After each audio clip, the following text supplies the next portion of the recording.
우리 고린도전서 묵상하고 있는데요. 오늘은 고린도전서 12장 8절부터 12절 말씀 보도록 하겠습니다. 고린도전서 12장 8절입니다. 우리 8절 한 절 읽고 시작하도록 하겠습니다. 8절 말씀 읽겠습니다. 시작. 어떤 사람에게는 성령으로 말미암아 지혜의 말씀을, 어떤 사람에게는 성령을 따라 지식의 말씀을. 네. 자, 우리가 그리스도인들은 성령으로 반드시 충만해야 하는데요. 나무도 이렇게 수액이 충만하면 열매도 맺히고, 또 나무가 이렇게 이제 뭐랄까요, 건강하게 잘 자란 나무는 무슨 가구도 만들고 뭐 배도 만들고 뭐 이러는 것처럼 그리스도인들은 성령으로 충만해야지 성령의 열매가 맺혀서, 우리 지난 주일 보셨지만 하나님께 영광 돌리는 것은 다른 게 아니라 우리의 대인 관계가 정말 상대방의 유익, 상대방의 덕, 상대방의 기쁨을, 우리의 작은 말, 밥 하나 먹는 거, 뭐 이렇게 옷 하나 입는 거, 우리의 말 하나, 표정 하나를 통해서 나타나는 게 하나님의 영광이라고 그랬잖아요. 근데 이게 여러분 잘 안 돼요. 근데 성령의 열매가 뭐냐고 하면 사랑과 희락과 화평과 오래 참음, 온유, 자비, 양선, 충성, 온유, 절제, 사실은 전부 다가 대인 관계와 관련된 것입니다. 그래서 여러분 성령 충만해서 성령의 열매를 맺어야지 하나님께서 영광을 받으십니다. 또한 성령에 충만하면요, 이렇게 인격적인 변화를 통해서 나타나는 열매뿐 아니라 능력적으로도, 아까 제가 말했잖아요, 나무가 건강하게 잘 자라면 무슨 가구도 만들 수 있고, 또 무슨 배도 만들 수 있고, 또 사실은 이제 좋은 나무로 만든 가구는요, 뭐 몇백 년 지나도 뭐 엄청 유산이잖아요, 그죠? 그처럼 우리가 성령으로 충만할 때 능력이 나타납니다. 그게 은사인데요. 오늘은 성령의 은사에 대한 내용을 8절부터 12절에서 다루고 있는데 한번 보도록 하겠습니다. 첫 번째, 성령께서 주시는 제일 중요한 은사 두 가지가 8절에 나와 있는데요. 한번 따라하겠습니다. 지혜의 말씀, 지식의 말씀. 성령은 말씀이 말씀되게 하는 영이다. 제가 계속 그렇게 이야기했잖아요, 그죠? 사실 성령의 은사 중에서도 제일 중요한 게 말씀이 말씀되게 하는. 그래서 성령께서 역사하시기 전에는 뭐랄까요, 같은 설교자가 이야기를 했는데도 성령 충만하기 전에는 성도들에게 말씀이 뭔지도 잘 이해도 안 될 뿐더러 머리로는 알 것 같은데 실제로는 설교자도 못 체험했고 성도도 못 체험하는 말씀이었다고 하며, 성령이 충만한 상태에서 설교자가 말씀을 전할 때는요, 성령의 은사가 임해서 지식의 말씀, 지혜의 말씀으로 나타나며 말씀이 되게 해주신다는 거예요. 자, 그 중에 첫 번째 지혜의 말씀과 지식의 말씀 두 가지가 비슷하지만 조금 차이가 있습니다. 지혜의 말씀이란 어떤 말씀을 어떤 구체적인 상황 속에서 딱 적용시켜 주는 은사를 지혜의 말씀이라고 합니다. 그래서 내가 지금 굉장히 어둡고요, 굉장히 혼란스러운 상황이 있었는데 그 지혜의 말씀을 딱 듣는 순간 정확하게 길이 보이고 빛이 보이게 하는 은사를 지혜의 말씀의 은사라고 합니다. 굉장히 중요한 은사죠. 오늘도 여러분들이 어떤 혼란 혹은 어둠이 있어서 빛을 구하고 길을 구하고 하는 마음으로 나왔다고 하면, 하나님께서 부족하지만 또 오늘의 말씀 사역을 통하여서 지혜의 말씀의 은사를 통하여서 여러분들에게 구체적으로 빛이 보이고 길이 보이는 그런 은혜가 있기를 축복합니다. 자, 그런데 이어지는 지식의 말씀은 조금 차이가 있는데요. 지식의 말씀이란 말씀 전체에 대한 그 이해력을 일단 이야기합니다. 그리고 말씀의 주제가 누구십니까? 예수 그리스도시잖아요. 그래서 지식의 말씀이란 사실은요, 한번 따라하겠습니다. 내 주 예수 그리스도를 아는 지식. 바울이 내 주 예수 그리스도를 아는 지식이 가장 고상해서 다른 모든 지식은 배설물처럼 버린다, 이런 말을 했잖아요. 이 지식의 말씀이란 성경 전체를 이해하고 있는데, 성경의 주제이신 예수 그리스도, 내 주 예수 그리스도를 아는 지식, 그러니까 예수 그리스도에 대한 깊은 이해와 통찰의 은사를 이야기합니다. 그런데 지식과 지혜의 말씀이 어떤 차이가 있냐? 여러분, 지식이 말하자면 이론이라고 하면 지혜는 이렇게 실천이라고 할 수 있습니다. 지식이 이론 학문이라고 하면 지혜는 실용 학문이라고 할 수 있습니다. 그래서 사실은요, 지식의 베이스가 깊으면 깊을수록 지혜는 아주 정확하게 빛나게 탁탁 그 상황마다 임하게 됩니다.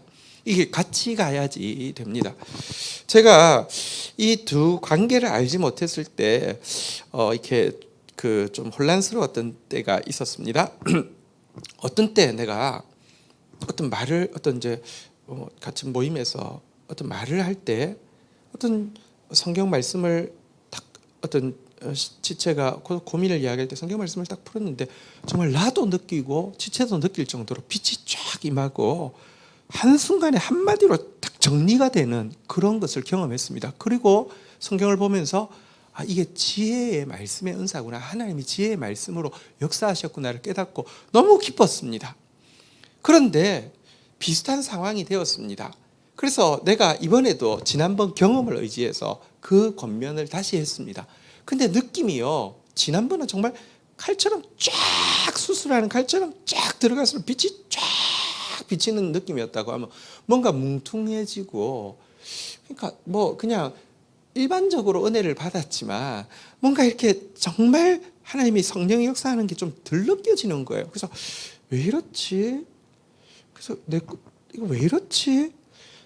그래서 좀 뭐랄까요, 그때 경험했던 그 느낌이 나기 위해서 말을 했는데도 그 반응이 안 나오니까 또 다른 말도 하고 또 다른 말도 하고 시간은 길어지는데 좀 아닌 거예요. 그래서 왜 그때는 일하셨는데 지금은 안 하시지? 잘 몰라서 좀 혼란스러웠었어요. 근데 나중에 알고 보니까 이게요, 내가 아는 게 그거밖에 없어요. 그러니까 그때는 딱 정했는데 사람의 상황이 조금씩 다 다른데요, 내가 이 지식의 말씀에 기반이 정확하게 돼 있으면 딱 그 상황에도 또 되는데, 그러니까 이게 두 개 같이 가야 되더라고요. 근데 여러분, 이 지혜의 말씀, 지식의 말씀 두 개가 같이 있는데 이 두 개가 같이 나오는 구약의 인물이 있는데 혹시 아십니까? 우리가 크게 오해하고 있는 구절 중에 하나가 솔로몬이 하나님께 뭘 구했을까요? 지혜라고 생각하시죠? 아닙니다. 한번 볼까요? 역대하 1장 10절 한번 보도록 하겠습니다. 같이 한번 읽도록 하겠습니다. 읽겠습니다. 시작. 주는 이제 내게 지혜와 지식을 주사 이 백성 앞에서 출입하게 하옵소서. 이렇게 많은 주의 백성을 능히 재판하리이까. 솔로몬이 뭘 구했다고요? 지혜와 지식. 그러니까 이게요, 이게 정확하게 읽느냐 아닌 차이가 너무 큽니다. 그러니까 지혜 배웠어요. 너희 중에 지혜가 부족하거든 후히 주시고 꾸짖지 않는 아버지께 구하라. 그래서 내가 사실은 지혜는 어릴 때부터 막 알았고, 또 성령을 받고 나서는 지혜의 말씀을 주십시오 많이 기도했음에도 불구하고 지식이 뭔지 잘 몰랐는데, 나중에 지식에 대해서 배우고 성경을 다시 보니까 솔로몬도 알았던 거예요. 지혜가요, 계속 역사하려고 하면 지식의 베이스가 있어야 되는 거예요.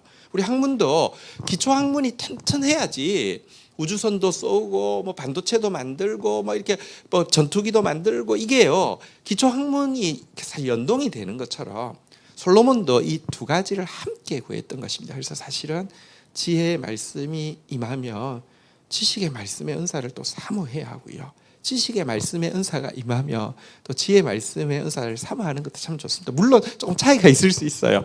대표적인 게, 어떤 교수님은 신대원의 교수님은 정말 지식적으로는 참 존경하는데 그분이 설교를 하면 너무 졸립고 그분이 강의를 하셔도 너무 졸립고, 이거 참, 근데 그분이 진짜 지식에서 부족하지는 않아요. 정말 이렇게 존중할 만큼 그냥 공부한 게 아니라 정말 제대로 공부했는데도 그런 경우가 있더라고요. 근데 때때로는 그런 것을 통해서 겸손해지기도 하는 것 같아요. 다 주시지 않으니까. 그러나 사실은 지혜가 있으면 지식이 있으면 훨씬 더 빛나고, 솔로몬처럼 두 개가 같이 할 때 사실은 빛이 나는 것 같아요.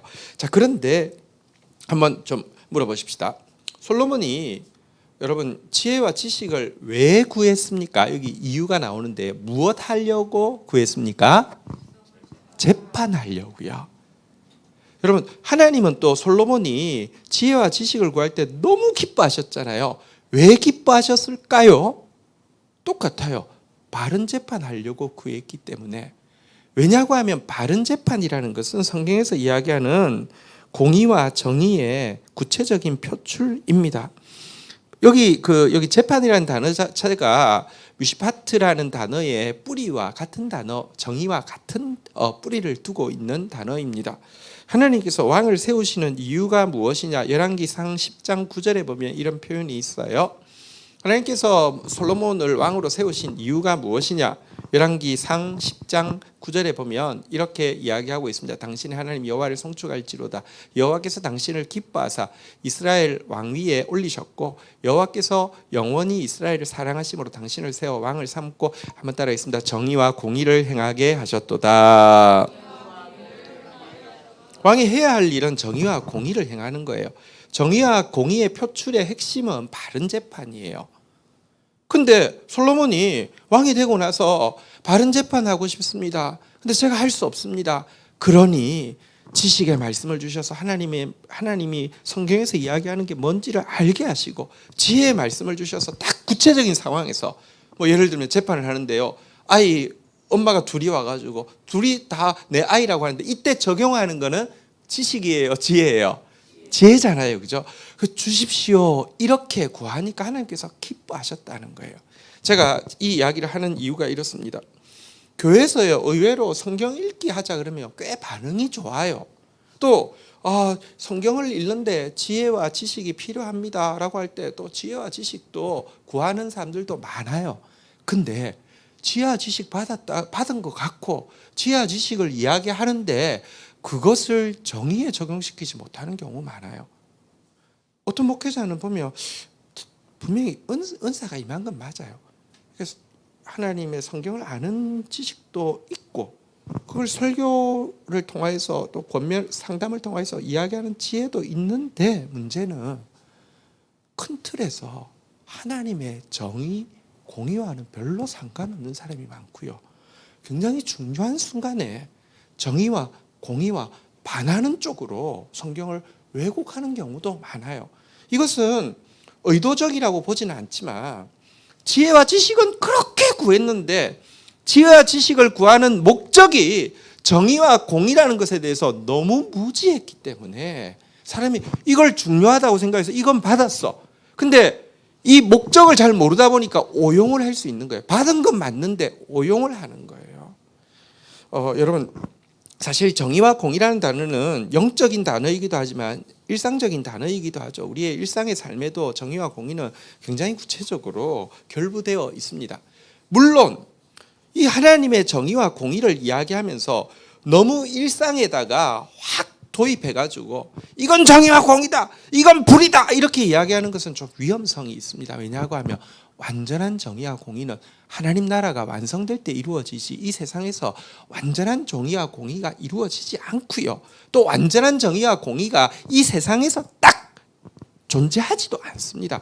좀 더 정의에 가깝다, 좀 더 공의에 가깝다를 우리가 분별하고 이것을 위해서 선택하기도 하고 싸우기도 하는 것이지만, 마치 이게 정의인 것처럼 이야기하다 보면요, 여러분 오용될 수가 있습니다. 그러나 한국 교회가 개인적으로는 그렇게 성경을 많이 읽는데, 비신자 입장에서 한번 생각해 보십시다. 이번에 총회를 마쳤는데요. 각 총회에서 이제 이 정광훈 건이 올라와서 결정을 하는데 결론이 뭔 줄 아십니까? 그냥 하나님 까불면 죽어, 이 말은 그냥 말실수였다. 그냥 신학적으로는 전혀 이단성이 없다. 이게 교단들의 결정입니다. 여러분, 진짜 그럴까요? 하나님 까불면 죽어? 이번에는 하나님도 까불면 죽어 한 번 더 했더라고요. 그러고는 알박기 해가지고요, 시세보다 한 10배나 부풀려가지고 대법원에서도 잘못했다고 했는데 대법원도 소용없어요. 그래가지고 그 돈 받아가지고는 받자마자 내 독생자에게 이 돈을 믿고 맡길 놈이 없기 때문에 내 독생자에게 2번 부르면서 그 1분 만에 교회 예배에서 그냥 결정해가지고 하는, 이게 이단이 아니면 뭐가 이단이냔 말입니까? 그런데요, 보십시오. 그렇게 성경 많이 읽는다는 기독교인들이 이런 문제 앞에서 대표 목사들이 모여서 결정했는데 말실수예요. 그냥 성경적으로는 아무 문제가 없어요. 이단 아니에요. 이렇게 정의와 공의에 대해서 둔감하면요, 비신자들은 기독교인들이 그렇게 성경 읽는 거 좋아하는데 성경 읽어서 뭐 할 건데? 라고 반문하며 뭐 할 건데요? 그냥 도대체 성경 읽어서 뭐 할 건데요? 세상에 존재하지 않는 정의와 공의가요, 하나님 나라에서 이루어질 건데 우리 이 땅에서는 그냥 기독교인들은 정의와 공의와 아무 상관없게 살라. 아니요. 기독교의 핵심 내용이, 구약 전체 핵심 내용이 정의와 공의예요. 공의가 말씀이고요, 정의가 그것의 표출인 바르게 재판하고, 그래서 약한 자 돌아보고 매여 있는 자 자유케 하는 것인데요, 이거에 너무 관심 없는 기독교가 된 것은 정말 돌아봐야 될 문제입니다. 어쨌든 우리는 이 첫 번째 은사인 지혜의 말씀, 이 지식의 말씀, 성령 충만하여서 경험해야 하고요. 또 몸 안에는 여러 지체들이 있는데 저는 하나님께 정말 감사한 게, 정말 부족하지만 하나님께서 지혜의 말씀과 지식의 말씀을 주셨음을 매번 감사하고 있고요. 또 그것을 통하여서 우리 공동체에 계속 하나님이 말씀하시는 것에 대해서 굉장히 감사합니다. 어쨌든 하나님의 말씀을 소중히 여기시고 그 말씀 앞에서 정의의 사람, 공의의 사람으로, 정의의 공동체, 공의의 공동체로 세워져 가기를 축복합니다. 9절 한번 보도록 하겠습니다. 같이 한번 오늘 본문 9절로 넘어갑니다. 같이 읽겠습니다. 시작. 다른 사람에게는 성령으로 믿음을, 어떤 사람에게는 한 성령으로 병 고치는 은사를. 자, 성령께서 주시는 또 세 번째 은사는 믿음인데요. 믿음은 무엇이냐? 말씀이 그냥 믿어지는 거예요.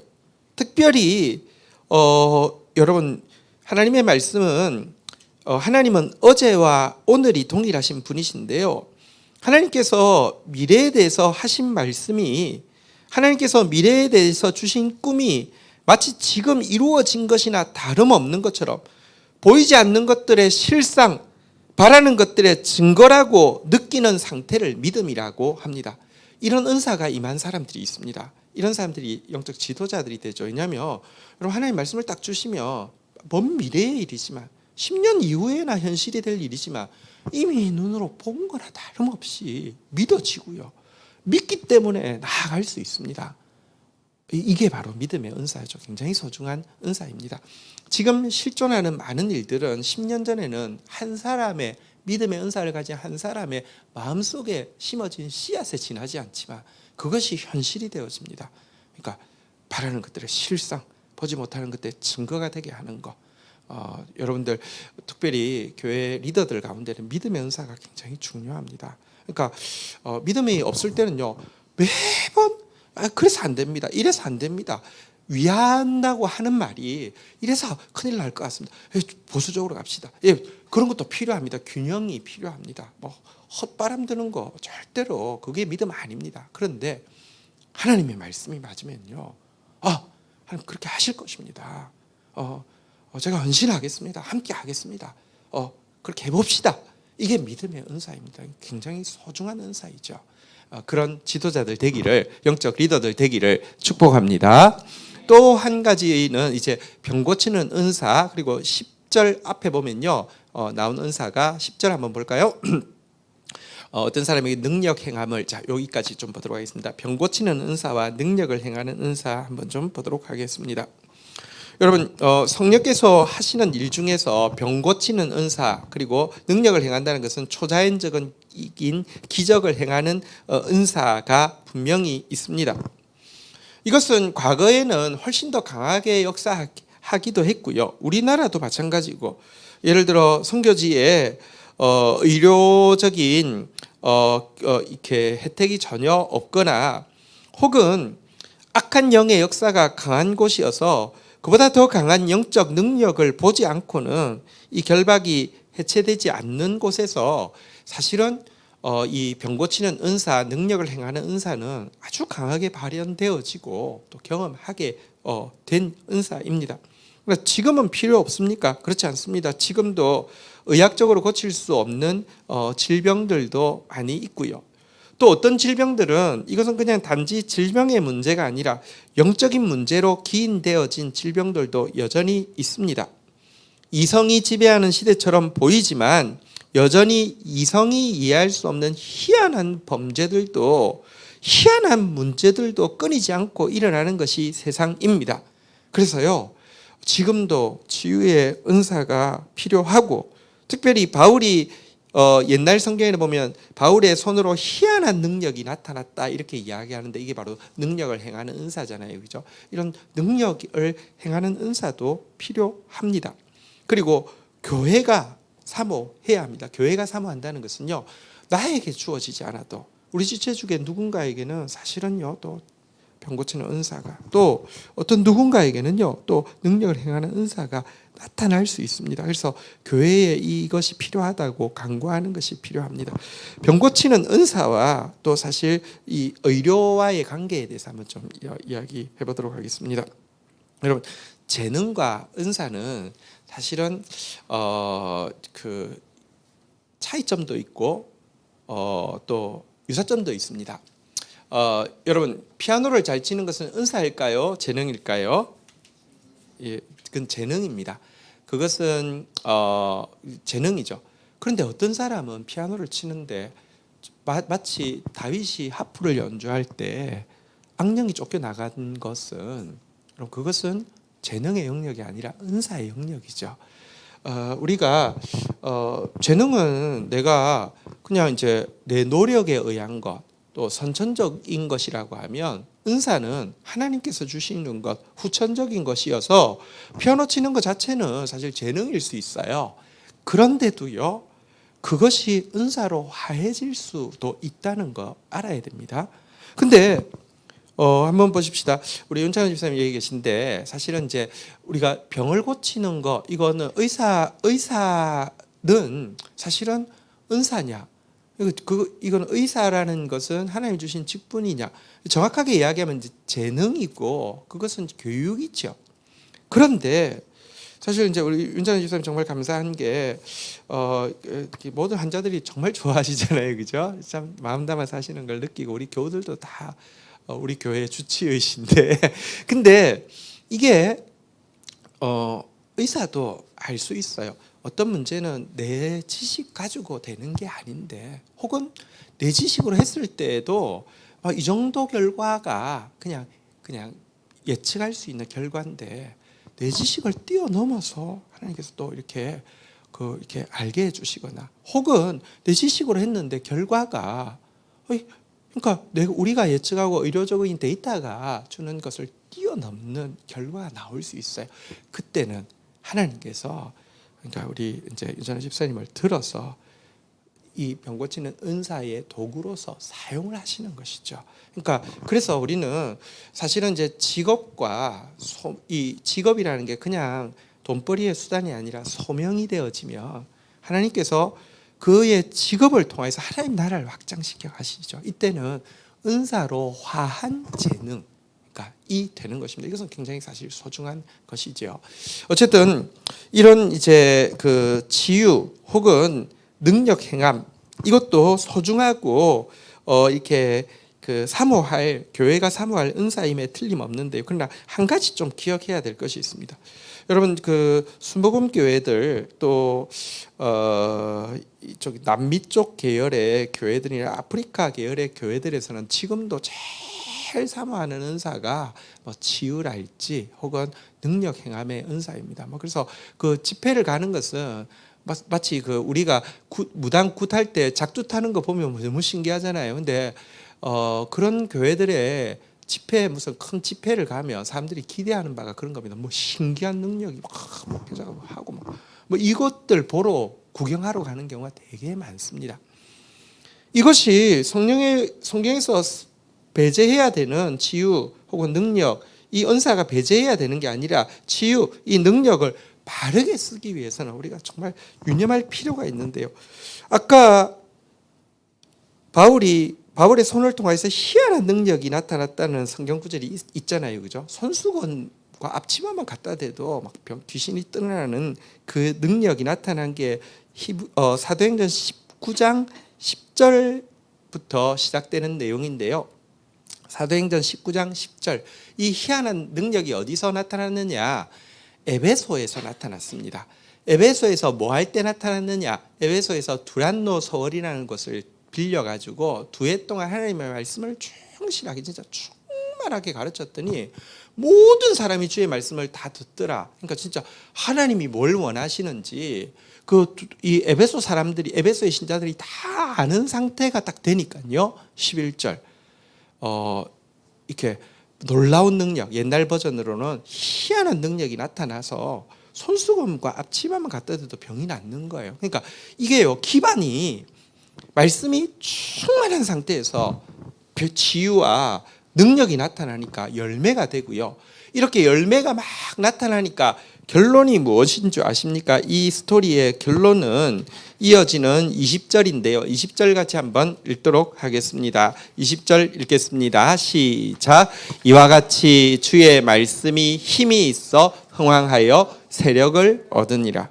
그러니까 이 치유와 능력 행함의 은사가 결과적으로는 또 더 말씀에 힘을 주어서 사람들이 더 말씀에 관심을 가지고 말씀 앞에 나오는 선순환을 일으켰는데, 말씀 없이 치유와 능력만 막 구하면요, 여기 나타날 수는 있지만 점점 더 무속신앙하고 비슷하게 가다가 사고치게 되어 있어요. 그래서 말씀 충만할 때 나타나야 하고, 나타남을 통해서 말씀이 세력을 얻고 흥황하여지는 것, 이것이 능력 행함과 치유의 바른 표출이라는 것도 우리가 알 필요가 있습니다. 자, 우리 이어지는 아까 지금 이제 10절 우리가 읽고 있었는데요. 10절로 다시 한번 좀 돌아가 볼까요? 능력 행함 다음에 한번 따라하겠습니다. 어떤 이에게는 예언함을, 어떤 사람에게는 영들 분별함을. 자, 다른 사람에게는 각종 방언 말함, 또 어떤 사람에게는 방언 통역함. 여기서 두 개로 나누어서 예언과 영분별, 그리고 방언과 방언 통역, 제가 좀 설명을 해드리도록 하겠습니다. 은사 중에서 굉장히 중요한 은사인데 의외로, 그러니까 정말 오용되거나 잘 모르는 은사가 예언과 방언인데요. 예언과 방언은 사실은 거의 패키지로 나올 정도로 두 개가 성격이 굉장히 비슷합니다. 그런데 명확한 차이는 있습니다. 우리 한번 볼까요? 우리 고린도전서 14장 4절 한번 보도록 하겠습니다. 예언과 방언이 어떻게 다른지 한번 보겠습니다. 읽겠습니다. 시작. 방언을 말하는 자는 자기의 덕을 세우고 예언을 하는 자는 교회의 덕을 세우는. 그러니까 방언도 내가 모르는 말이 막 나오는 거잖아요, 그죠? 물론 하고도 몰라요. 근데 통역이 있으면 알 수 있겠죠. 근데 예언도 사실은요, 내가 무슨 말 해야지가 아니라 성령이 내 입을 빌려서 이야기하시는 거잖아요, 그죠?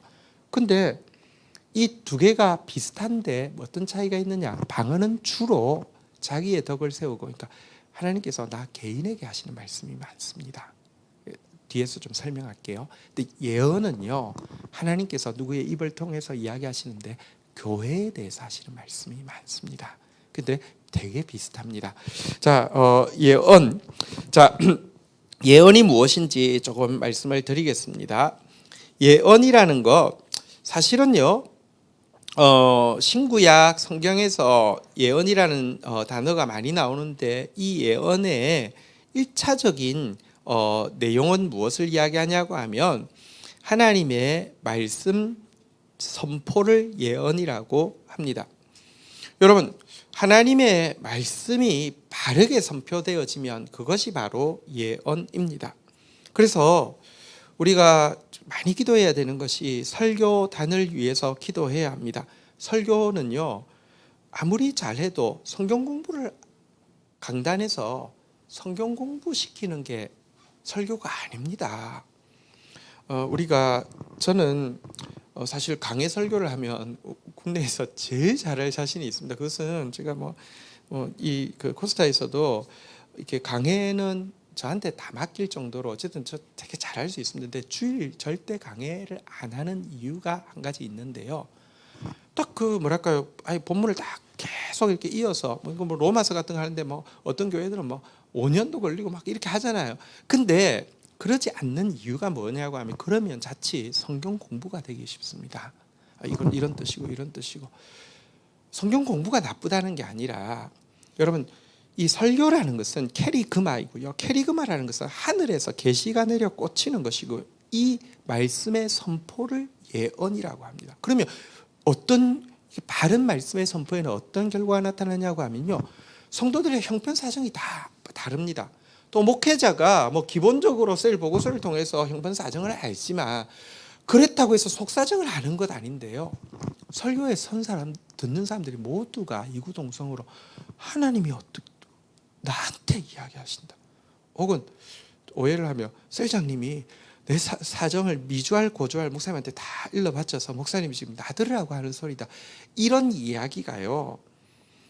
그러니까 그냥 어쩌다가 한 번이 아니라 말씀이 선포되어질 때마다 그런 역사가 나타나는 것은 말씀이 예언이 되었기 때문에 그렇습니다. 근데 성경에서 나오는 예언이라는 단어의 용례상 거의 90% 이상은 다 이렇게 말씀이 바로 선포되어지는 상태를 예언이라고 이야기합니다.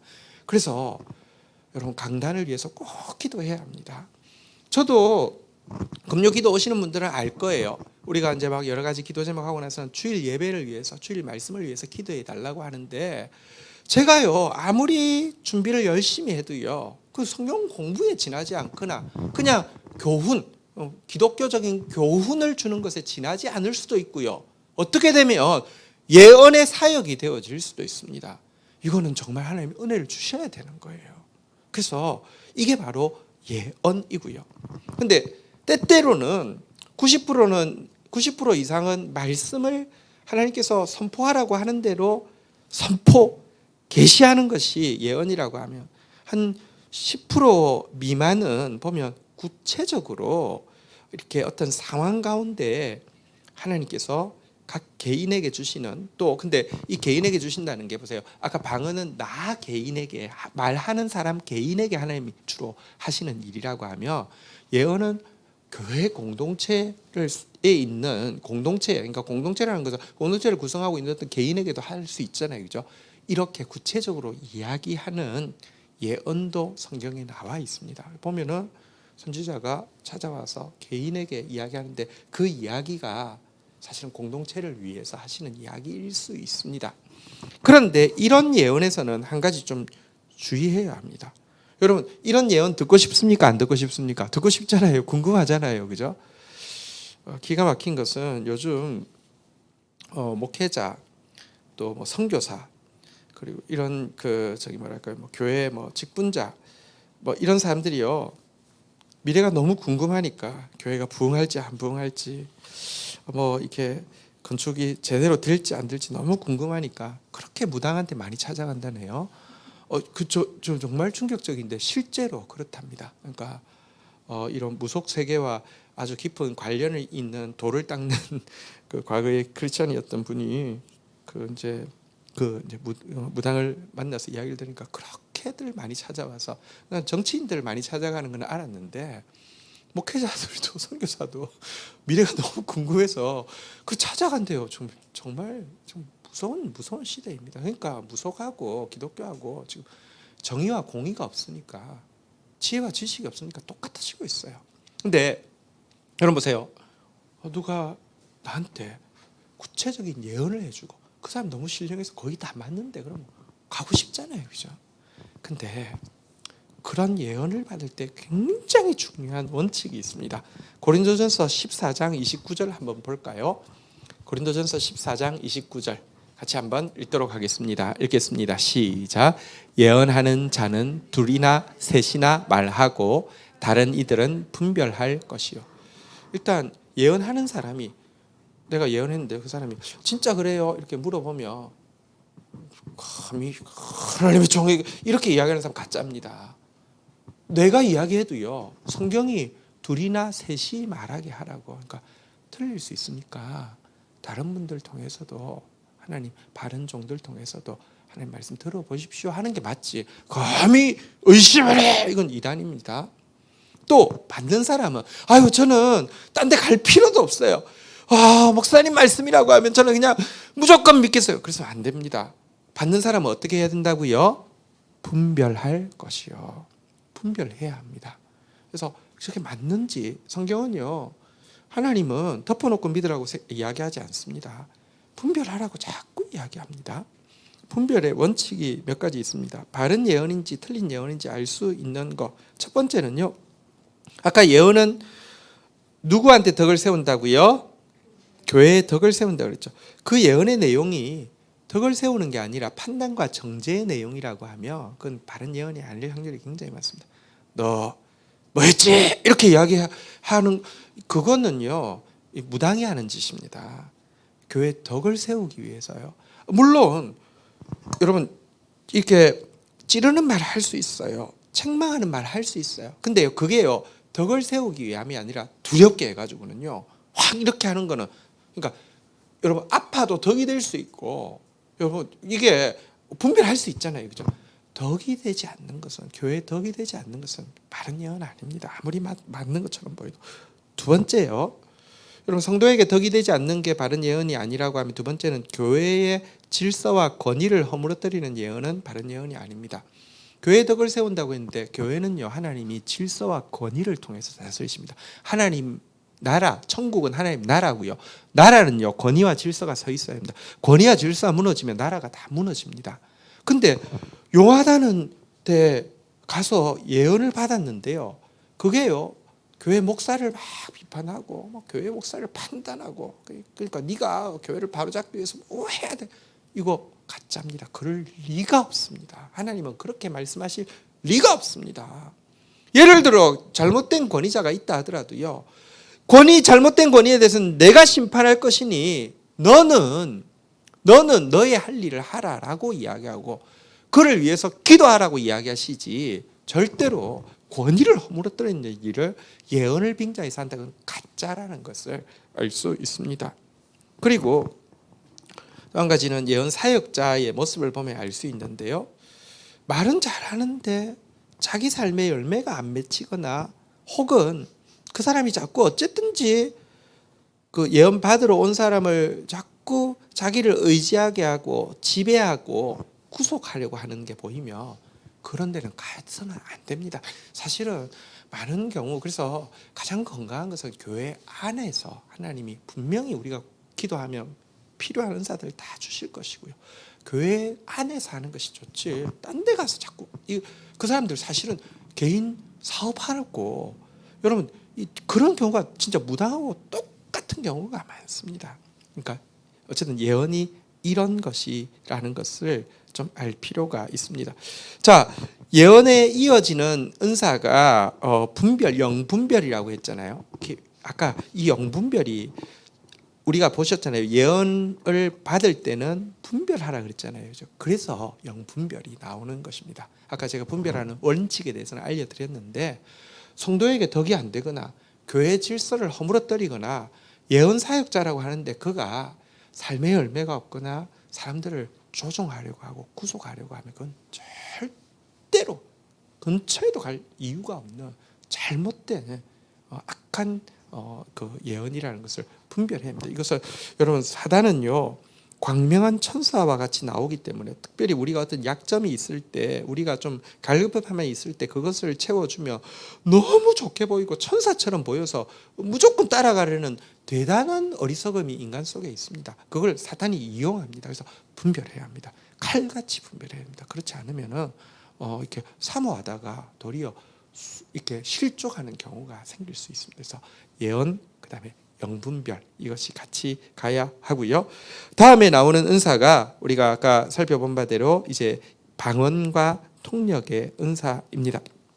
방언의 은사 한번 좀 다시 보도록 하겠습니다. 방언의 은사는요 개인에게 덕을 세우는 것이라고 했는데 방언의 은사가 무엇인지 좀 살펴보겠습니다. 여러분 사실 지성에서 영성으로라는 책이 있었잖아요. 이어령 선생님 지난 주일에도 우리 또 경원 집사님이 이제 이어령 선생님 마지막 수업 그 한 부분을 인용을 했는데 너무 마음에 많이 와닿았죠, 그죠? 그러니까 지성으로도 관역까지는 맞출 수 있는데 영성이 아니면 떨림이 없고 뚫을 수가 없다고 그렇게 이야기했잖아요. 너무 참 그러니까 체험한 사람이 할 수 있는 말인 것 같아요. 또 사모하는 사람이니까 그렇게 더 이렇게 구체적으로 알고 사모하게 되는 것 같아요. 그런데 여러분 이 대부분의 신자들이 신앙생활을 하는데도 사실 지성의 영역에서 신앙생활을 하느냐 영성의 영역에서 신앙생활을 하느냐 어떻게 생각하십니까? 다수가 지성의 영역에서 신앙생활을 합니다. 복음은 이런 거지, 구원은 이렇게 받는 거지, 뭐 신앙생활 이렇게 하는 거지. 지성의 영역 굉장히 소중해요. 지성 없이 행동할 수 없어요. 지성은 되게 중요한데 지성을 넘어서지를 못하는데요. 방언의 은사가 개인에게 왜 유익하냐고 하면 지성밖에 모르던 사람이 방언이 임하게 되면요, 지성의 세계가 다가 아니고 말로만 듣던 영성의 세계가 있다는 것을 개인적으로 동의하지 않을 수 없는 체험이 방언의 은사입니다. 그래서 굉장히 이렇게 지성의 세계에서 영성의 세계로 발돋움하는데 방언의 은사는 대단히 중요한 이렇게 체험이 됩니다. 우리 성령의 충만함을 사모하고 또 내가 지성의 세계를 넘어서는 영성의 세계에 들어가기를 소원한다고 하며 방언의 은사를 사모하고 체험하는 그런 은혜가 여러분들에게 있기를 주의 이름으로 축원드립니다. 근데 그렇다고 해서 방언의 은사를 모두 받느냐, 그것은 아니라는 것도 또 알 필요가 있습니다. 성경에 보면요, 바울 자체가 다 방언을 말하는 자겠느냐라고 반문하고도 있습니다. 그러니까 다 받는 은사, 심지어 어떤 사람들은 방언은 은사 입문이어서 방언 받지 않은 사람은 은사 받지 않은 것이고, 그래서 은사 받지 않은 사람은 성령 받지 않은 것이고, 성령 받지 않은 사람은 구원 받지 않은 것이다, 이렇게 이야기하면서 방언은 꼭 받아야만 된다, 이렇게까지 이야기하고요. 근데 꼭 받아야 된다고 하는데 사실은 안 받는 이게 성경적으로도 안 받는 사람이 있어요.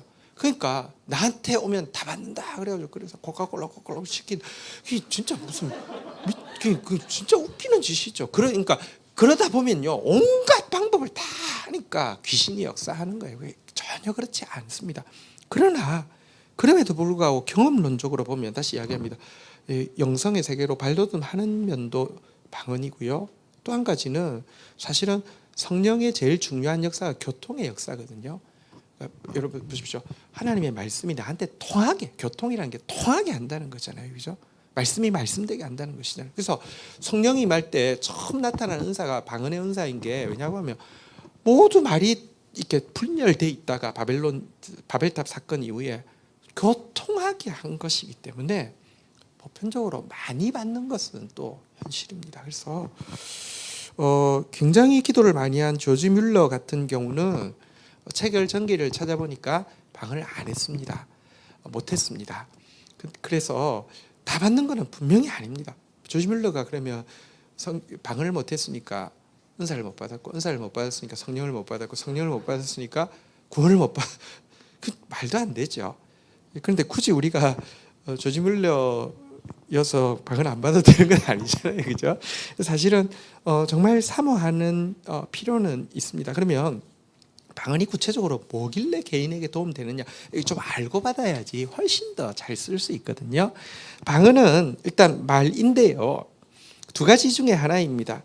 하나는 그 외국 언어일 수 있습니다.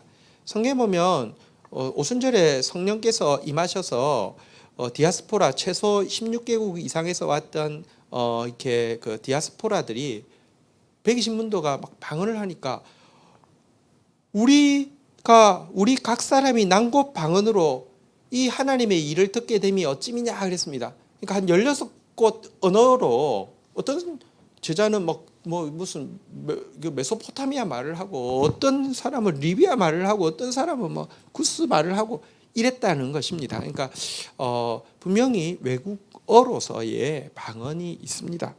그러나 또 어떤 방언은요, 고린도전서 14장 2절에 보면요, 고린도서니까 초대교회 때 이야기인데요, 한번 같이 읽도록 하겠습니다. 읽겠습니다. 시작. 방언을 말하는 자는 사람에게 하지 아니하고 하나님께 하나니, 이는 알아듣는 자가 없고 영어로 비밀을 말. 이거는 언어는 아니죠. 그러니까 세상 언어는 아닙니다. 그러니까 천국의 언어인데요. 여기 그래서 사람들이 알아들을 수 없는 말이라는 겁니다. 그러니까 외국어로 안 하면 방언이 아니냐? 아니에요. 무슨 말을 하는데 사람은 못 알아듣는 말인데도 방언일 수 있습니다. 그러니까 그런데 이 천사의 말 같은 것이겠죠. 그런데 이게 사람은 못 알아듣는데 아무 의미가 없느냐 하면 따라 있습니다. 영으로 비밀을 말함이라. 여기 비밀이라는 것은요, 원어의 뜻은 구원에 관한 깊은 진리 혹은 하나님과의 친밀한 교제라는 뜻을 가지고 있는 단어입니다. 그러니까 방언을 말할 때는 주제가 주로 나와 하나님과의 관계에 대한 내용이 많습니다. 근데 내가 나에게 적용되어져야 되는 구원에 관한 깊은 진리에 대해서 막 이야기를 하거나, 근데 내가 하는 말이 굉장히 힘이 있습니다. 여러분, 내가 꽃 보고 이렇게 사랑해 하면은 이렇게 꽃이 막 잘 핀다고 하잖아요, 그죠? 근데 내가 꽃이요, 우리 지금 개나리꽃, 한국꽃 한때 사랑해 하다가 이히립에 디히 하면 무슨 말인지 몰라서 이 효과가 없을까요? 아니에요, 효과 있을 거예요. 이게요, 내가 무슨 말인지 몰라도요, 내가 구원에 관한 깊은 진리를 이야기하다 보면요, 그 진리가 나한테 또 들어오는 수가 있습니다. 또 무슨 말인지 몰라도 하나님과의 친밀한 교제에 대한 이야기를 막 하고 있으며, 친밀감이라는 게 뜻을 다 알아들어서가 아니라 어떤 때는 무슨 말 하는지 모르지만 되게 친밀하게 느낄 수 있어요. 이것이 비밀이란 단어의 뜻입니다. 어쨌든 이런 것을 통하여서 이제 그러니까 외국 언어로 전도하게 하실 때 이렇게 쓸 수가 있고요. 빌리 그레함도 아마 그런 경험을 한 것 같아요. 옛날에는 뭐 철의 장막이 지금하고는 비교도 안 되게 심했잖아요, 그죠? 그때 모스크바에 처음 문이 열려서 전도하러 갔는데 이렇게 이제 뭐 영어로 설교하고 통역하는데 어떤 개인적인 자리에서 누가 무슨 말을 하는데 하나님께서 막 그 모스크바 말로 이렇게 러시아 말로 그 사람에게 꼭 할 이야기가 있었고 중요한 자리고 흔히 오는 자리가 아니니까 막 그 러시아 말로 막 하게 하는데 자기는 무슨 말인지 모르는데 러시아 말로 분명히 이야기를 하고 뭐 그런 경험을 이렇게 기록해 놓은 적을 본 적이 있습니다. 그러니까 이런 게 언어로서의 방언도 있지만 그게 아니어도 내가 하나님과 깊은 친밀감이나 내가 하나님께 내 영혼에 적용되어질 구원의 진리를 막 이야기하는 것일 수도 있고요. 또 한 가지 방언이 왜 개인에게 유익하냐? 방언의 굉장히 주된 내용은 뭐냐고 하면 성령께서 우리를 대신해서 말할 수 없는 탄식으로 기도하는 내용이 주로 방언의 내용입니다. 그래서요, 내가 기도를 잘 못하면 여러분 방언이 임하면 참 너무 좋은 게요, 마음이 막 무너져서 기도도 못할 때 방언으로 기도를 하게 되면요, 성령께서 말할 수 없는 탄식으로 나를 위해서 막 기도를 해주시는 거예요. 그래서 굉장히 영혼이 회복되어지고 굉장히 좋습니다.